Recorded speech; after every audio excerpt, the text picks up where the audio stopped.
All right, everybody. This is Luke with LukeHumphreyRunning.com, and we're back at it for another podcast episode. So, today I'm going to talk a little bit about really just understanding what your true weakness is, in particular for the marathon. And I'm going to go over a case study with an athlete who just signed up for coaching with us, and some of the things that she put in her training profile that made me think that we should probably discuss this. Plus, I've seen other things too in the Facebook group where, actually, I think I just saw one this morning where somebody was saying, they basically missed their goal, and they ran Indy, and this year Indy was, pretty windy, a little bit warm and stuff. So a lot of people kind of fell off goal paces and stuff. But then, kind of tucked in the bottom was basically, well, I want to run this time, and then maybe I should try to get under, I think it was 140 and a half. And then I started doing the math on it. Like, yeah, there's, you definitely need to bring that half down if you want to consider running basically twice that in the marathon. So I do want to talk about along those lines what that would look like. So let's just jump right in. So like I said, we had an athlete sign up for coaching, and then we have them complete a training profile. It's several questions long, and then we do any follow up after that, and then put their training plan together, and then we go from there. But one of the questions that we ask is, what are some of your training weaknesses? And it's really just some of it's to point out the obvious, right? What do you actually know you need to work on? But some of it's just to get some thoughts flowing and see what the person says, so that we can kind of come back to them, usually with more questions, right? And or just some thoughts on it, and that's where we go. So it's really to establish, a starting point for the conversation about what those perceived weaknesses are, because what they perceive as a weakness might be the symptom of what the actual weakness is, or it might just not even really be the weakness, but something else is the contributing factor to that. So in this case, she mentioned that her weakness was she needed more speed work. But when I looked at what her other personal bests were, I didn't come to the same conclusion on that. So, and by that I mean I looked at her 5K PR, her 10K PR, and her half marathon best, and then I put them all into a race equivalency chart, and each one suggested that she could run between 4:37 and 4:45 in the marathon, and I think she'd run, it was well over 5 hours, like 5:15 or something like that. And she just felt like she needed more speed in order to bring that 5-hour marathon time down. But the reality is that all her other times suggested that she can run well under 5 hours. So the speed itself isn't the problem, right? So she's fast enough to run what it takes to run a sub-5 marathon. What the real reason is somewhere else beyond that point. And that is where our conversation has to start. Like, okay, well, this isn't really the case. Let's look at the other factors and see what is going on. And so I just want to be clear too. Like, I'm not picking on her at all, because it's a pretty logical conclusion to come to, right? So I didn't meet my time. I need to be faster. But and I see it a lot, right? I see it in the Facebook group a lot, where people are same thing, right? So they want to run 3:30 in the marathon, but they haven't run under 145 and a half, but they've kept continually tried to go up to this 345. And we've talked about this at length before too. Like, that's the importance of doing different segments, and on and on and on. So I don't really want to go into that, but it's just the case of really recognizing what's actually going on. And in her defense too, honestly, I think when she was saying speed work, I think it really was in reference to structured work, because when we really dove down and looked at what she was doing, it was just really going out for runs and then biking a couple times a week. And so there was no real training plan, it seemed like. There was just running, right? And so it's a big difference. I had this conversation with my daughter, actually, who somebody was asking me if I was still training her and stuff, and I'm like, I run. And she's like, but you run every day. I'm like, well, but that's the difference. I run every day, but running every day and training are two different things, right? You can have good general fitness by just going out and exercising, but does that mean you're ready to run, a certain time in the marathon? And that's the two different scenarios there. And so going back to her, I think it's fair because you look at her training history. If she would have added structured work, it would probably would have done amazing things for her. She probably would have had no problem getting under 5 hours. But the moral of the story is that running a certain time requires you to be fast enough, air quotes, fast enough first. And this is where your own racing history in combination with the use of a race equivalency chart can come in really handy. So I'll use myself an example here. So my fastest marathon was 2:14:38, I believe. If I plug that into a calculator and I kind of reverse it, then that would say that 2:14 would be worth a 1:04:10 and a half, a 29:08 in the 10K, and a 5K in 14 flat. So using that as the baseline, I compared that to what I've actually run in those distances. So I've run 1:03:52 in the half, 29:02 in the 10K, and then 14:10 in the 5K. And so pretty close, right? That's pretty close to what the equivalency chart suggested I could run. And so there's a couple ways to look at that. And one is I pretty much maxed out what I could do across the board, right? So I pretty much ran what I was in shape to do. Based on my half PR, maybe I could have eked out a 2:13 marathon, but at that point you're literally talking about 1 to 2 seconds a mile. So in the grand scheme of things, you're pretty much there at the top end, right? And I ran that 1:03:52 in February of 2011, and then I turned around and ran my marathon PR in June the same year. So basically that 1:03:52 ended my winter segment, because I ran that at New Orleans, Rock and Roll New Orleans, and I think that was in early February. Took my downtime and then started training for Rock and Roll San Diego in June, which is where I ran the 2:14:38. So the second part of that is that as the race distance decreases, the further I got away from what I was expected to run, right? So, I was, if you look at that, I should have been able to run 1:04:10 and a half. I ran a little bit faster, so I actually overperformed in that. 29:08 in the 10K, I ran 29:02. I mean, you're talking about a second a mile within that, so I would say that's pretty good. Then you're not going to get much better than that. And then 14 to 14:10, which 10 seconds off it's a little bit more, but still, I mean, I bet, I think if you go down from there, it would say you could probably run like a 3:58 or 3:59 mile, and there's no way I was going to run a 3:58 or 3:59 miles. So, so the shorter the distance got, the further away I got from what it actually, algorithm versus actuality further got away. But the importance of that is just knowing what your strengths and weaknesses are as a racer. And that's why it's good to keep data and notes on that data, right? So that you can go back and use that. And then as you are setting up those goals, then you have not only the algorithm data, but you also have your real world experience. And then you can kind of blend that and know more or less where you're gonna fall. So then going back to my history, I was pretty much maxed out. For me to really take another step forward, I would have had to improve on my shorter distances. And so when I ran my half in full PR, I must have been right around 30, 31. And so could I have improved? Absolutely. I could have gone back. Would I have run, 13:50 in the 5K? Maybe. But it would have been harder to do that in the shorter distances than it would have been to improve in the marathon. But what you can do is you still go back and you touch on those segments, and then you at least get back to where you're feeling comfortable running more faster paces.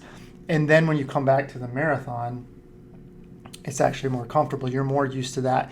And you might not actually run those times that you need to, but you've done the work that suggests that you can now go ahead and move forward in the longer distances.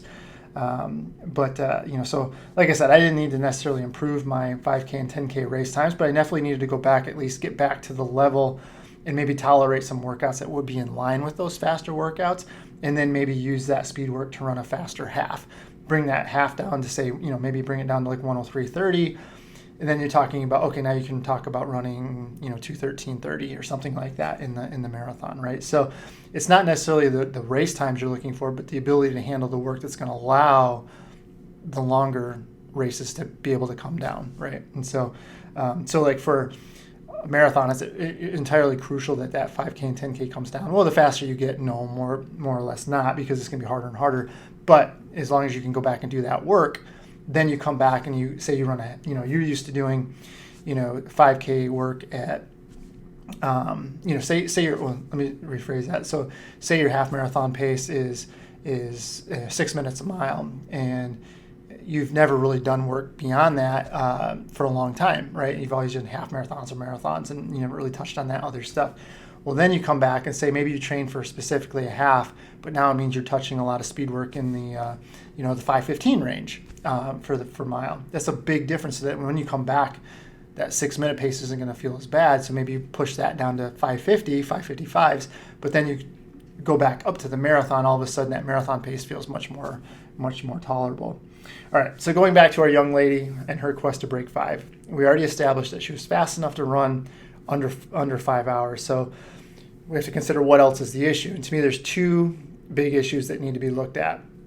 And the first is you have to look at your training throughout the months and years previously, which we've really touched on already through this discussion. I'd really like to take a look at consistency over longer periods of time. Many recreational athletes tend to train for a specific race once a year, or maybe a couple times a year, and then they maybe take summers off or take winters off. And I use off relatively, right? They might still run, but not as serious as they are when they're in that training mode. And I'm not knocking this at all, but when it comes to improvement, consistency is going to be king, right? Even if it's not hard training, being fairly consistent with staying healthy and putting blocks of solid running in can move your fitness up a couple levels just on its own. Like in this case with this young lady, I mean, if she just was able to run, I would even say 30 miles a week all year, she would probably be in a much better position than she is now, because she basically will train for the marathon and then go and do other things, right? And so, which is fine for general health and things like that, but ultimately if running is what you want to do, then you have to do that running consistently throughout the year. And secondly, with the training segment, does the training match what you are training for? So let's take a typical recreational runner. If they put in 20 miles a week pretty regularly, that's enough to really run a solid 5K, pretty decent 10K. It's probably a little light to have a really good half marathon, and I really couldn't recommend that kind of volume for a marathon.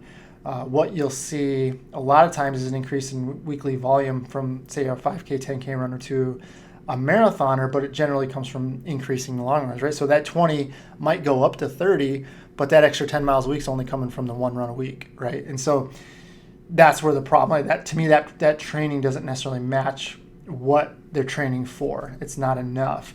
So the thing is, like, they might get up to 40, 45 miles a week, but the majority of that increased volume is coming from the long runs.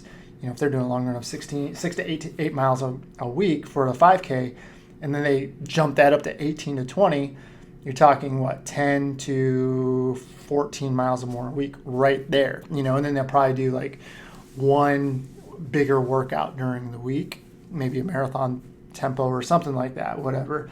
And, that's where they're getting, another 5 to 10 miles out of the week, right? And so it's a lot, but as we've talked about several other times, I don't want to go back into that either, but we know that we've got to be somewhat balanced in our training.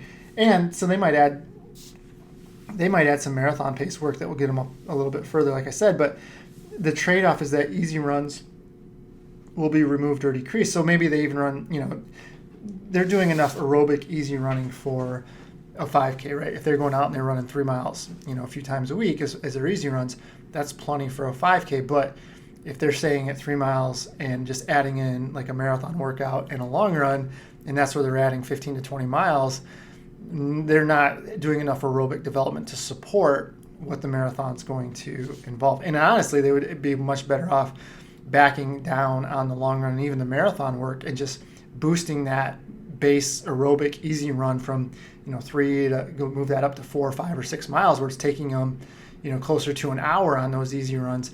They're going to develop that. They have so much more aerobic foundation that they can build. That's going to take them a long way. So it has to, like, the bottom line is that it has to match what they're trying to do. So what we do for a 5K isn't going to match what we can do for a marathon. All right, and then let's see where we're at here. And then you have to take that in mind too with a race equivalency calculator. So if you plug in this young lady, and she was doing these 5Ks that suggested she could run 4:37 in the marathon, but that's also taking into account that she could run that as long as the training matches the training that she needs to do, right? So if she's training for the 5K, she can't just use that same 5K training and expect to run a good 4:37-hour marathon. The training then has to extrapolate up with the race distance.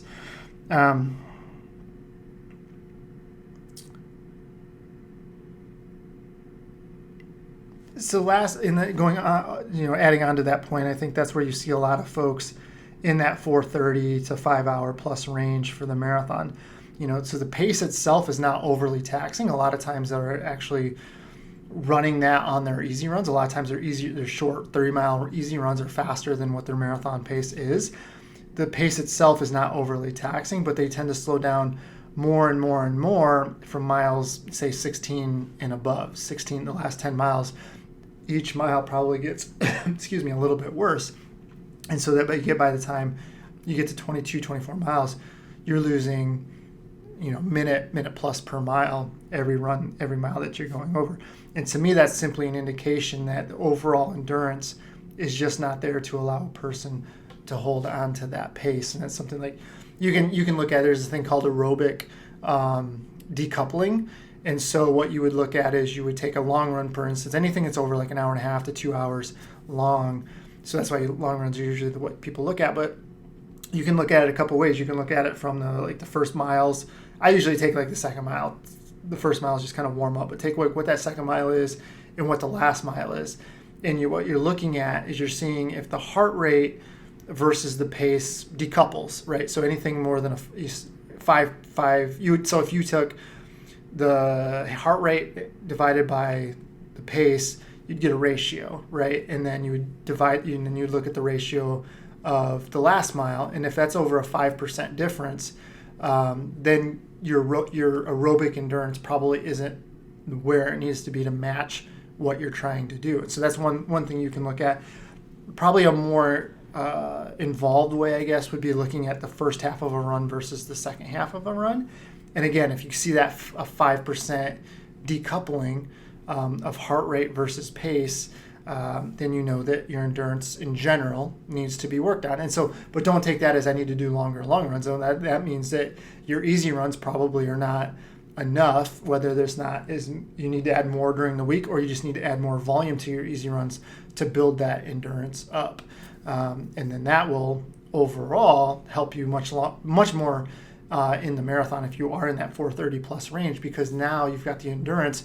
So you might not get to 24 before you start slowing down, but instead of being at 16 or 18, maybe you push that up to 22, and you're literally saving minutes per mile over the course of the marathon. That's a huge step on a pretty simple thing to change in your training to gain a lot of time. And then obviously as you get faster, more things would have to change. But if that's something that you haven't done, that's an easy fix that will allow big improvements without a lot of extra work on your end.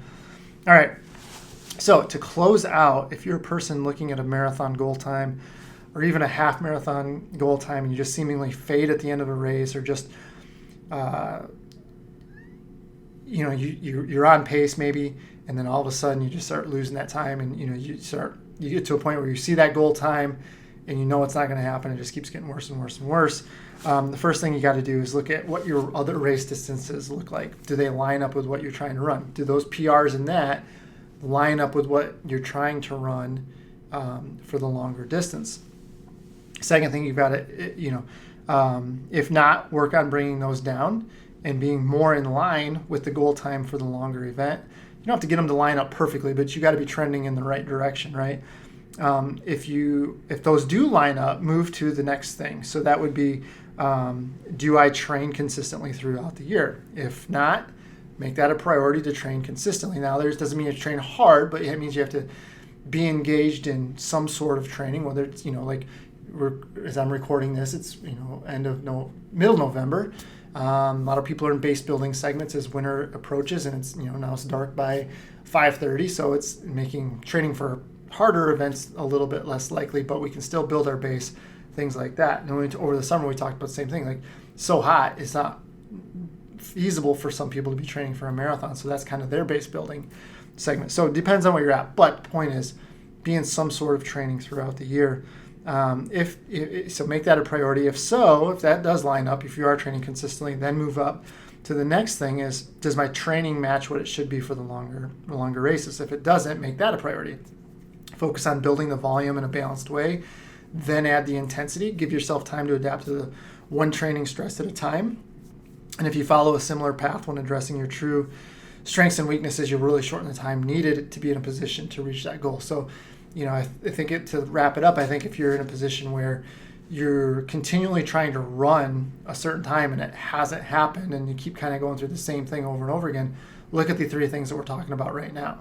Go through each one. Start with the simplest thing. Do your race times line up? If they do, move on. If they don't, work on that. Then look at training consistently. Am I really training consistently all year, or do I just kind of slack off after that, fall marathon? Like I'll use a friend of mine as an example. So his daughter and my daughter in swim, and we've become friends over the last couple of years. And he's a good golfer.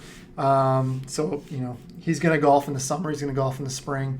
But him and his brother run the Detroit Half Marathon every year, just to he calls it a fitness check, just to see where he's at. I think he just turned 40, and he's like, I just want to see where we're at. He just wants to compare each year. He just compares to where he was before, and